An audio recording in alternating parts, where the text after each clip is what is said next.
Hey, hello there. This is Brother Jerry Van Runk with another slice of toast from the Bread of Life. Hey, sometimes with everything going on, it's very easy to get depressed and oppressed, whatever you want to call it. And I understand that these are hard times. But as a Christian, we should be better than what it is in the world. So, St. Francis of Assisi said this. He said, "Preach the gospel at all times, if necessary, use words." And I believe that it's necessary that we preach the gospel by our actions and what's going on. The Apostle Paul said, or writer of Hebrews said this. He said, "But encourage each other while it is still called today, so that none of you is hardened by sin's deception." I believe that's very simple. We need to lift each other up, not only in the church, and the church is very important, but in our homes, in our neighborhoods, in our schools, on our job, out in the restaurants. We need to be a light in the midst of the darkness. Sometimes it's so easy to get wrapped up in what's going on in our lives and what our problems are. I know turning 70, I got a lot more aches and pains than I've ever had. And sometimes it's easier to start going through the list when you get with other people your same age, and a lot of them are worse off than I am. But we need to understand that we're all going through this together. It doesn't matter what we're supposed to do. Paul wrote to Timothy in 2 Timothy 4:2. He said this, "Preach the word, be ready in season and out of season, rebuke, correct, and encourage with great patience, teaching the things of God."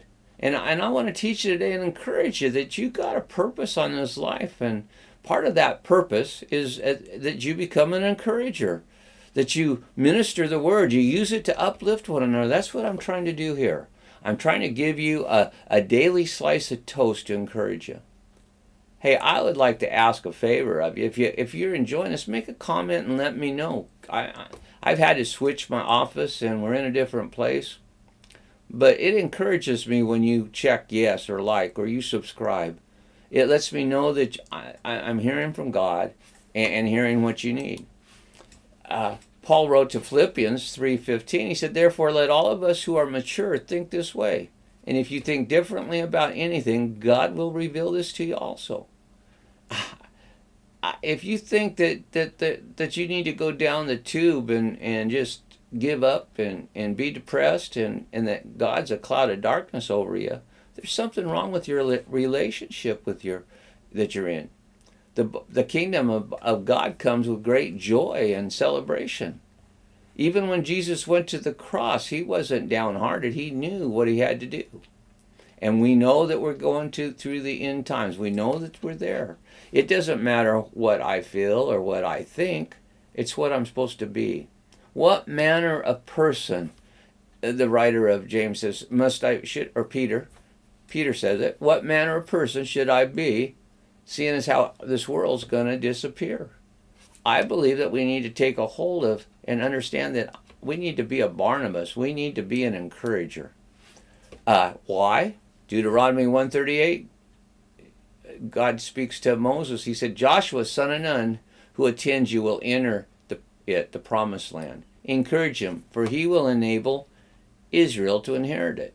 I believe that we need to understand that we've been in church, we've followed ministers and pastors and our parents and grandparents, and we follow God, but we need to encourage those around us. We need to encourage others, because if the Lord doesn't come back right now, then they may be the ones that go in, and we need to encourage them to pursue that.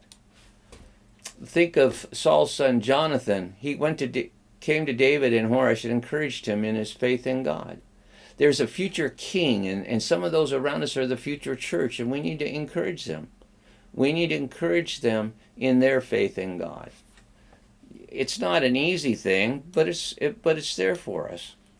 I want you to understand that God has a purpose and a plan in your life, and that you need to take a hold of that with all your heart, all your mind, all your soul. He wants to be there for you. If you need prayer, email us over, I can't get to it right here, teamjesusministries.com. email prayerteam@teamjesusministries.com, and we'll be there for you. I want to encourage you. I want to pray for you that you become an encouragement. Paul said, or God told Aaron in Numbers, he said this. He said, the Lord, say this prayer over the people. The Lord bless you and keep you. May the Lord make his face shine upon you and be gracious to you. And the Lord turn his face towards you and give you peace. And I pray this to you today, that God will give you peace as you turn your face towards him and you let his face shine upon you today with encouragement. Until we see you again, God bless you. This is Brother Jerry Van Ronk.